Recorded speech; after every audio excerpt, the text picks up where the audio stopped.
I don't know if you guys will be clapping after we're done, because we actually have a 2-hour presentation, Greg. I don't know. But okay, well, I'm Jon Erikson. I'm up in Wisconsin. Art is my colleague here from New York. So we get the opportunity to kind of pull this together for you. You know, you've been here 3 days. This is the third day or second day, and things are winding down here. And so we want to talk a little bit about agronomy, and we'll try to compress this in so we are done in the time frame that Greg talked about.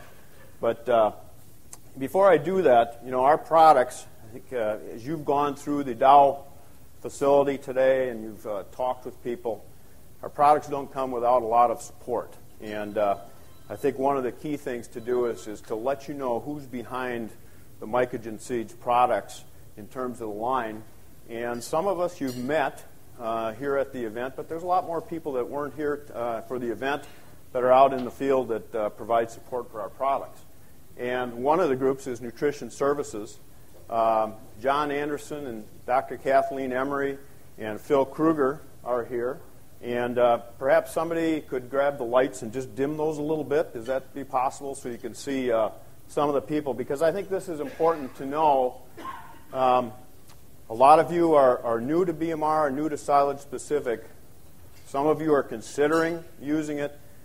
And it's important, I think, to know what you're getting when you make a decision to use our product. And I think what you're getting is not just a product out there, but you're getting a package of people that do care about helping you have success with the BMR or the TMFs. And I think you heard that from some of the speakers today. There's a lot of people that go into making our products. And Nutrition Services is a real key. And as you look and work with people in your area, we've got nutritionists anywhere from the Midwest. Jon Erikson covers the Midwest, Minneapolis or Minnesota area, and goes out to Idaho for those of you that are here from Idaho.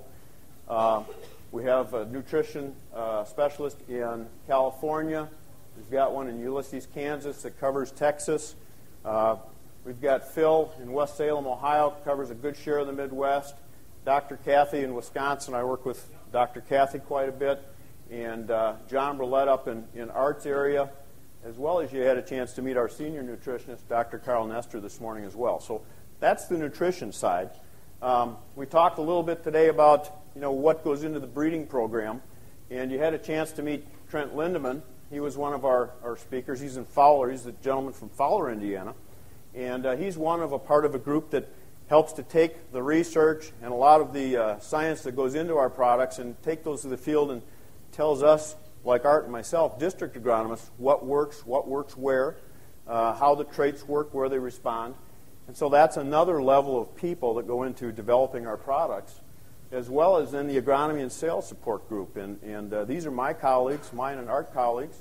And some of the names up here you recognize. Art, of course, here from New York, and myself up in Eau Claire. But Vernal Gomes in Tulare, California. Vernal, are you in here yet? Vernal's right back here. So many of you from California know Vernal. We've also brought on Paul Lloyd in Idaho. So many of you from Idaho probably know Paul. And as well as down in Texas and all the other geographies. There's a lot of people there to provide agronomy support and help you feel comfortable with the product. And so I think that's a very key part of the silage-specific message as we talk about the product. So you've heard a lot about nutrition in the last couple days, and you've talked with nutritionists, you've talked with each other, and there's questions on agronomy. As you make decisions about what to use, and you talk with people, and you try to decide, is this type of program fit on my dairy or your first-time or second-time user? What other information do you need to help you make a decision to try silage specifics? And I think one of the keys is knowing that Mycogen BMR is really unlike any other forage in the country. It really stands out there by itself, and we do have the competition bugged out there. I mean, a lot of people that have dealt with competitive products take a look at BMR and take a look at our silage specific, and they see that it is definitely unique, definitely has some advantages. And so what's important to know about our silage-specific product line? And I think one of the things that we've tried to help you with in the last couple of days is who is Mycogen Seeds and who are we? And Mycogen Seeds, I think you saw from today that We're not a small company. We actually are have a very strong backing in the research at Dow AgroSciences. And I think that we've developed the concept that we are the industry leader, or the respect that we are the industry leader in the research of products for silage-specific, corn hybrids specifically for use for silage. We have several breeders whose sole responsibility it is to breed and select corn hybrids for forage corn, different from grain corn, for forage corn for use for silage. In fact, Dennis Craig, Dennis, you're in here somewhere too, I assume. Dennis is from Corcoran, California. Many of you had a chance to meet Dennis. Dennis is one of our people that does a lot of the testing in the plots. You saw the investment in research. And as we go forward, Dennis and people like Dennis will be evaluating products to improve our product line and the width of our product line. And what the breeders are doing is they're selecting for higher fiber digestibility. That's what we're looking for, is to try to improve the quality of that corn plant. And I think as you saw today from the tour is that we're one of the few companies that can bring these hybrids from the lab to the field and add in traits that many of you have been asking for over the last multitude of years. And so I think we have some very innovative things that we bring to that silage market that are valuable to you.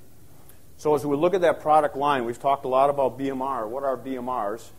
The product line of BMR is, as you know and you've heard today, it provides lower lignin content, which helps to make it the highest, most digestible corn silage in the marketplace.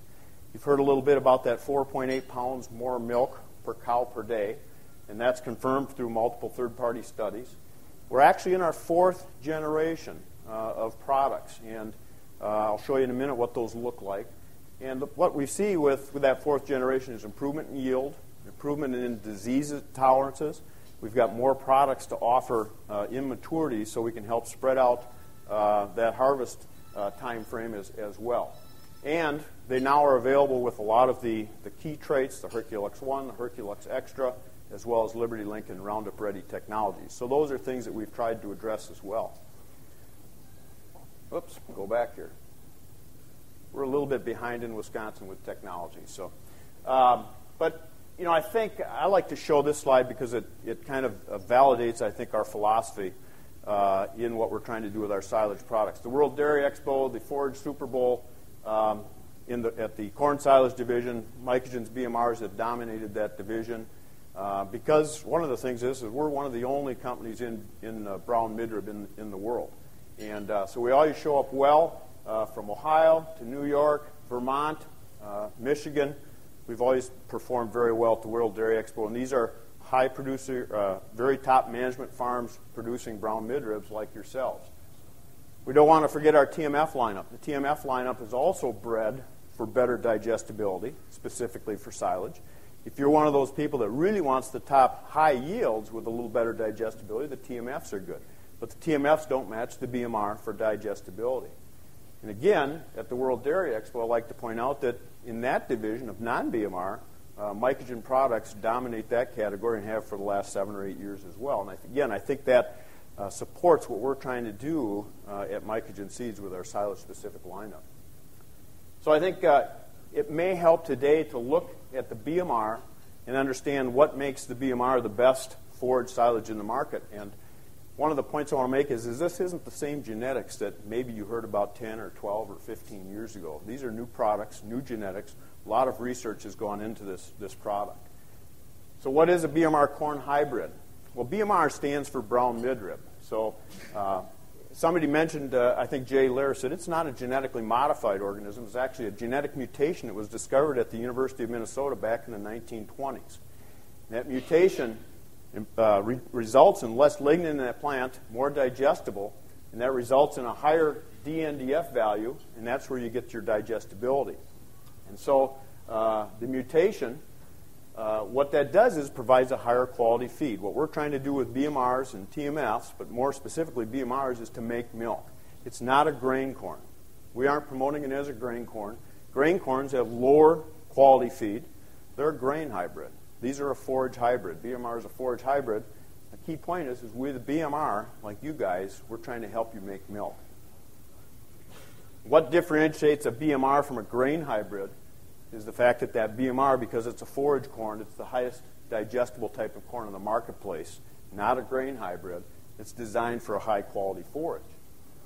That stover in that plant, and I'll show you in a minute, is very digestible. You heard a lot about lignin from Dr. Nestor or somebody at the office today. You know that lower part of the plant has a lot of lignin, and if you're growing a grain corn, you want that in that plant because you want to harvest in October, November. Silage corn, you want to be a little bit different. We don't need that lignin in there. So the brown midrib corn, a genetic mutation, there's several BMR genes that were discovered. The lignin's almost up to 40%. Shows up in that plant as a brown midrib. And so if you look at that corn plant on the midrib exhibits a brown coloration. And what that's caused from is a byproduct of the lignification in that plant. And if you look comparatively to a conventional type hybrid, you look at the rind, it's got a thicker rind.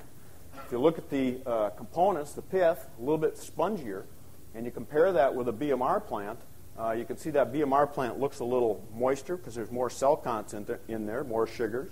As you look, what we call is secondary lignin. That's non-digestible, whereas the BMR, our breeders call it juvenile lignin. So that lignin never fully sets up, and where you see that brown coloration is the byproducts, again, of that lignin not fully setting up.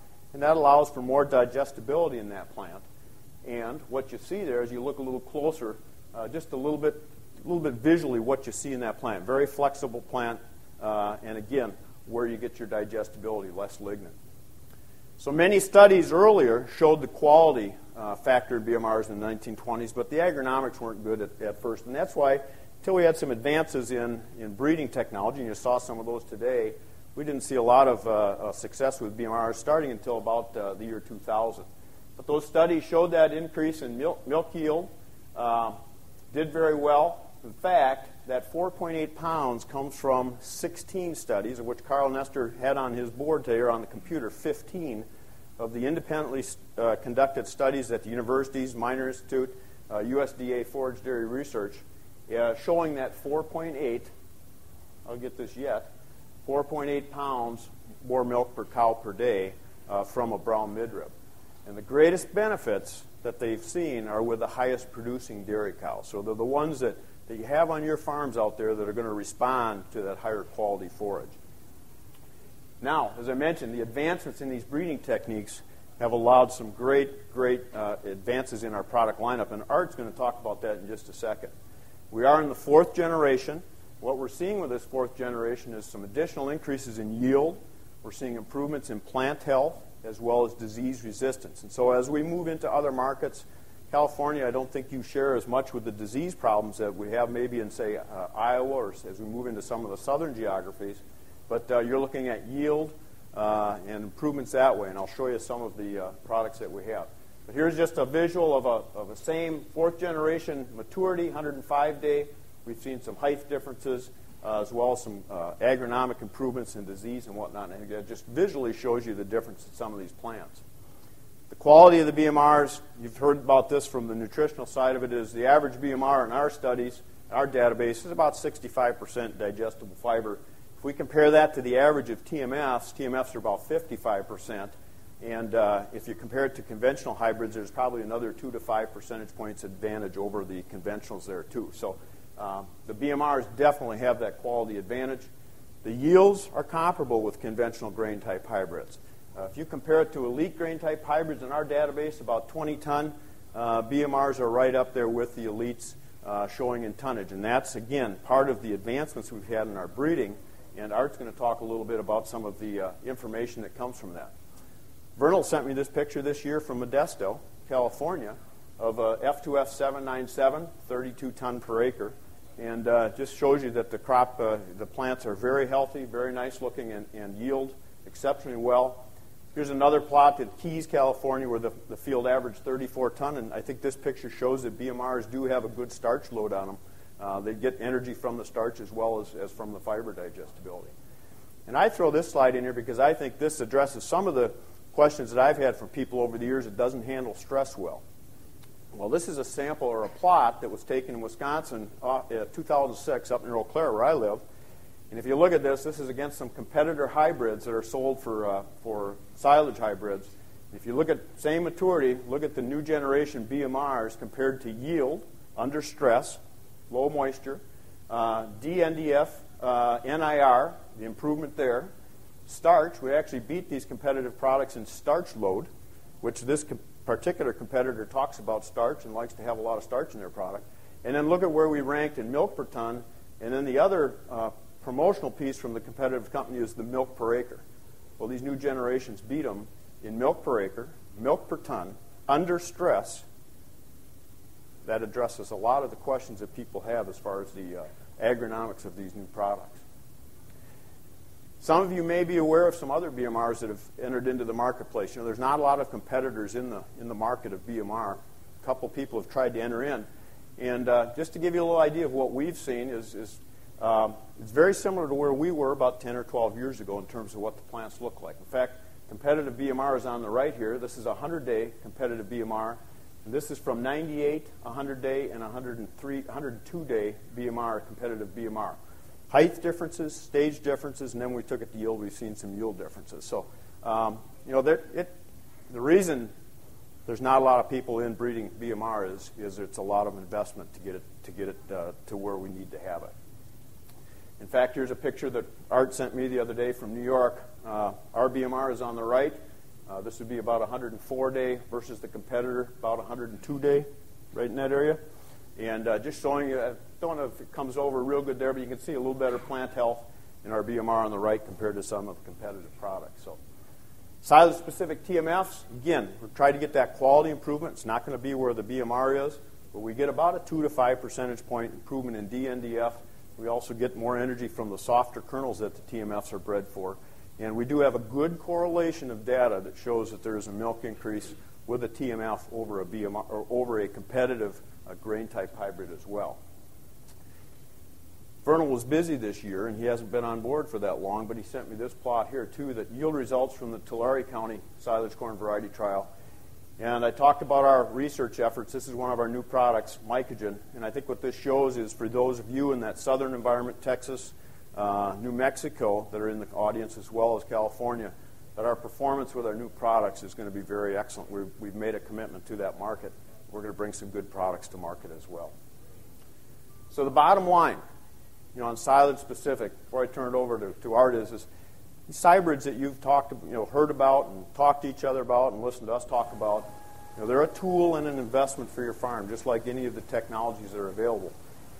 And the key is to use this tool to maximize the milk production on your farm. And how you do that and the sources of information and the people that you work with, we're all tools to be able to help you do that. I like to use this analogy. This is Greg's weekend car. And, you know, that's probably about $150,000 to $200,000 race car there. I compare that to some of the dairy cows that are on your farm. If you were going to race this car, would you put regular gas in that thing or would you run premium? Same thing with some of those high-producing bovines that you have on that farm of yours. Conventional corn silage, which is good. TMF, which is a little bit better. Or would you run with a BMR, which is like jet fuel and makes them milk to the optimum that they can? So, something to think about as you assimilate all of the information that we have here today. So with that, I'm going to turn it over to Art and ask him to walk us through a little bit of the information of the product line, and we'll continue on from there. Thanks, John. First of all, I'd like to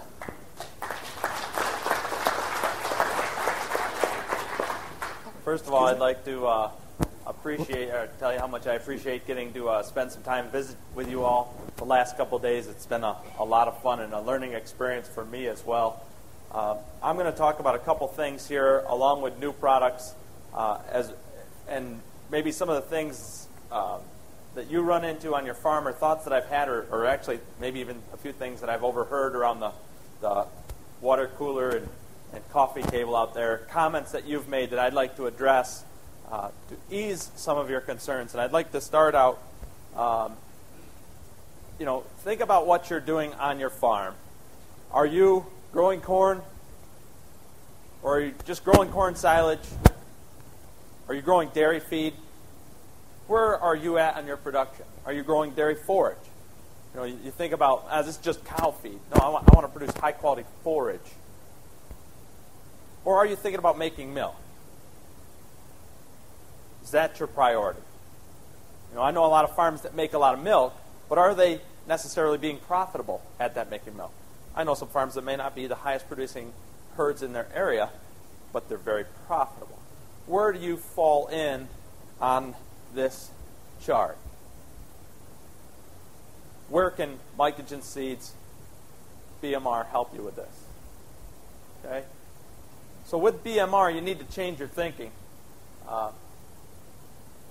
You're growing forage to feed your high-producing dairy cows, those premium, high-genetic dairy cows. You need to change your thinking a little bit how you do this. And I like to tell the joke, pick on my friends from Vermont. There's a farmer in Vermont who, an older farmer, he's got tie stall 30, 40 jerseys, and I called on him one day, and he's milking the cows, and he leans down in the gutter while I'm talking to him, trying to sell him some corn, and he sticks his finger in the gutter and rubs manure on his lips. So what are you doing? He goes, oh, my lips are chapped. I said, well, does that work? He goes, no, but it keeps me from licking them.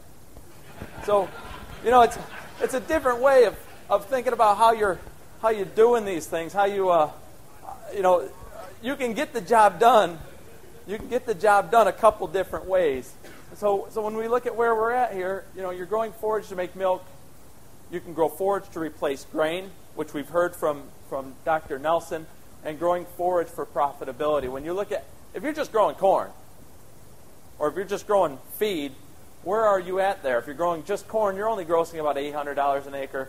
Growing for silage, $875 gross, and this is using $35 per ton. But if you're making milk, what's the advantage to BMR over just growing feed, just growing corn? Now change your mindset. Put out the genetics that can produce milk and make yourself more profitable here.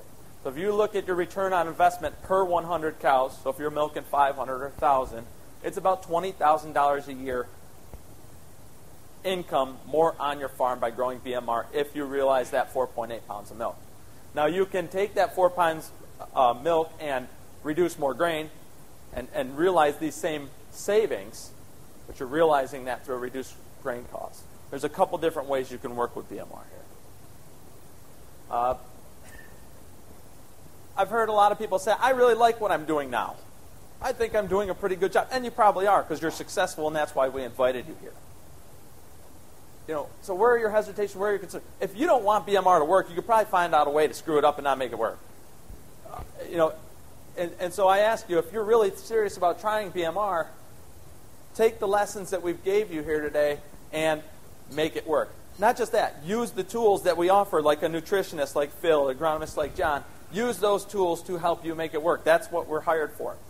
That's what we like to do.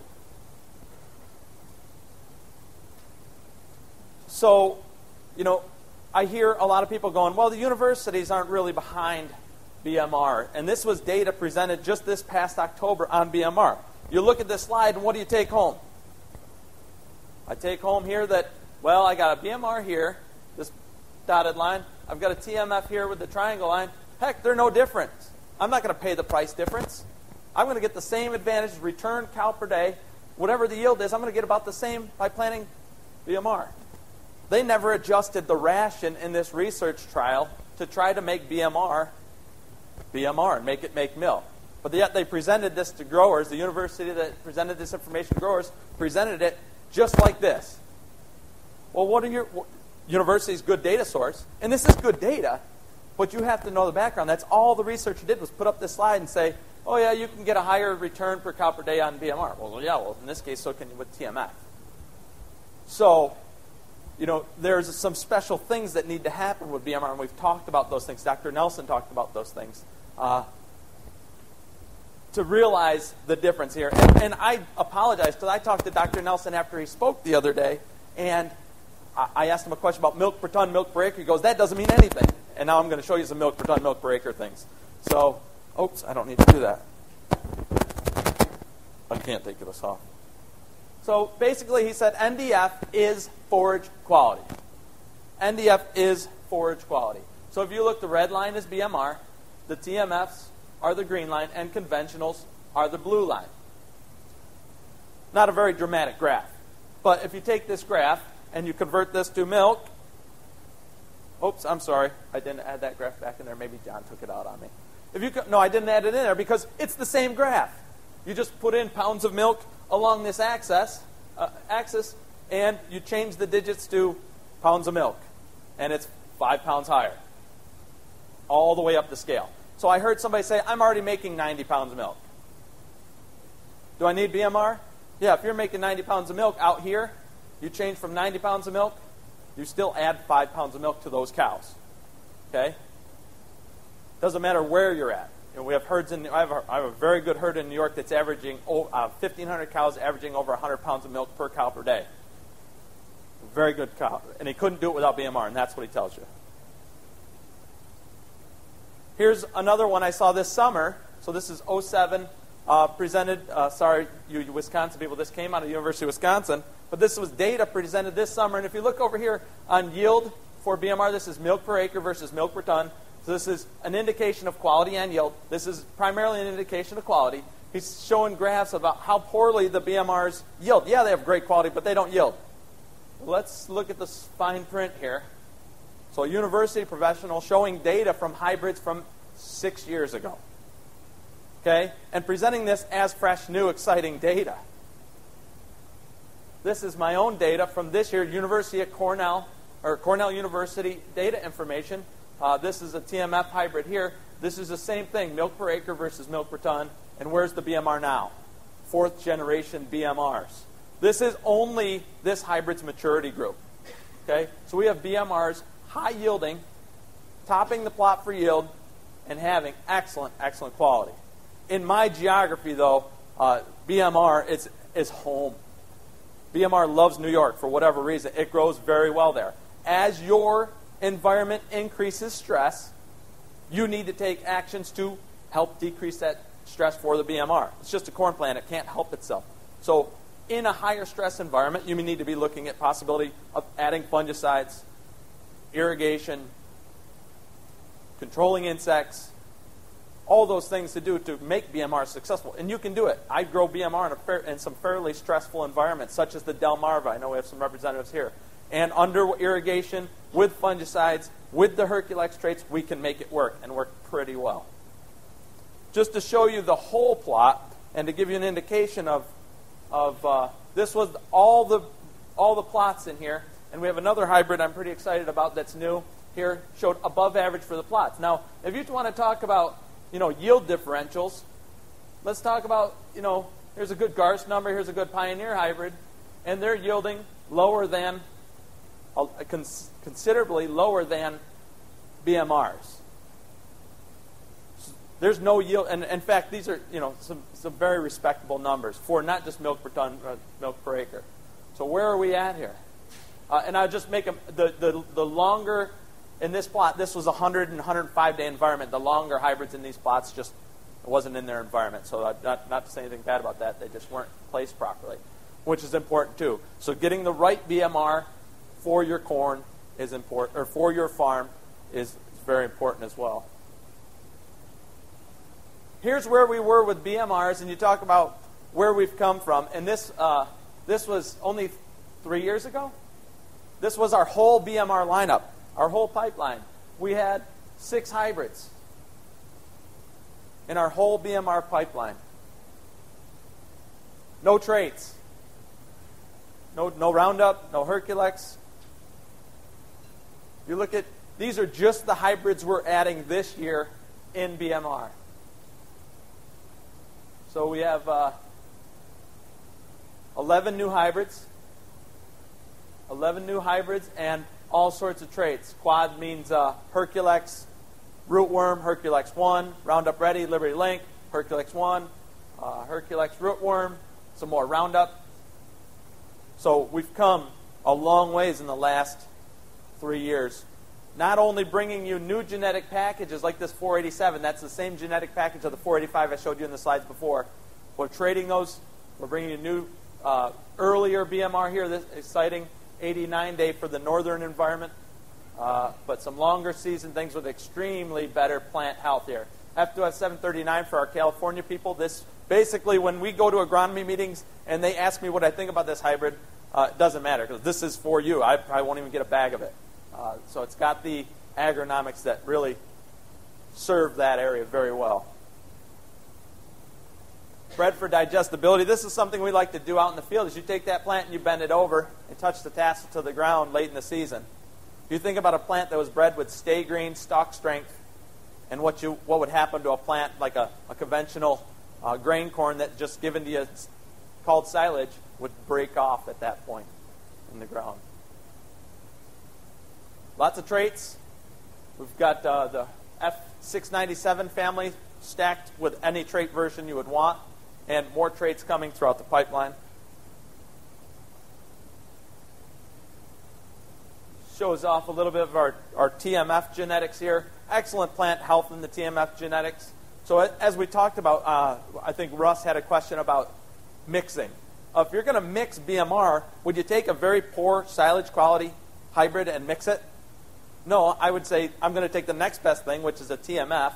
I showed you gives you 2 points of fiber digestibility. Mix it with the TMF with the agronomics, the excellent plant health here to mix it with there. So you're not basically discounting 2 more points of fiber digestibility that you just paid $250 a bag for with BMR to get. Here's our new TMF lineup. The hybrids we have here on the early side. We've got some exciting new genetics on the long day. I'll point this one out. This was the hybrid that John was talking about in California that went 40 tons. High yield potential. Excellent plant health throughout these. Those of you in our south, our North Carolina people, the California people, for plant health, these Qs, the Q family we call it, and even the P and W family, they have excellent plant health, excellent agronomics, standability, just really solid corn hybrids that were bred for silage. Did I get it done in fast? Yep, I know I've got a couple more. So I just want to send you home with a couple messages here, and then if you've got some questions, I'll be happy to answer them. We didn't delve specifically into real specific agronomic things because everybody's farm here is different. We could spend some time with you after that. BMR is different than it was 10 years ago. As you've seen from my graphs, it's different than it was just 3 years ago. We've come a long way in breeding. We've come a long way in managing these crops. We know a lot more about population, where we want to have final population. We know a lot more about placing for soil type. We know a lot more about feeding it than we ever did 10 years ago. So this is a quote from Dr. Lehman Kung. There's no doubt that with BMR corn silage, cows will milk like the dickens. He is a huge proponent of BMR in an area where he has a lot of stress and has trouble growing BMR. He keeps growing BMR on his farm and is working to alleviate distress. Even the more expensive corn silage, if more digestible, is the cheapest way and safest ways to feed cows. What are you looking for? And Dr. Nelson, again, we talked about this. On the milk per ton, and then I asked, about starch. He's like, what do you want? Healthy cows? Do you want a profitable farm? Do you want high vet bills? Or do you want to feed more fiber and get the same production, decrease your grain? Where do you want to be on your farm? Do you want to change your thinking to become profitable, healthier cows, higher production? And that's it, my presentation. Thanks. Appreciate it.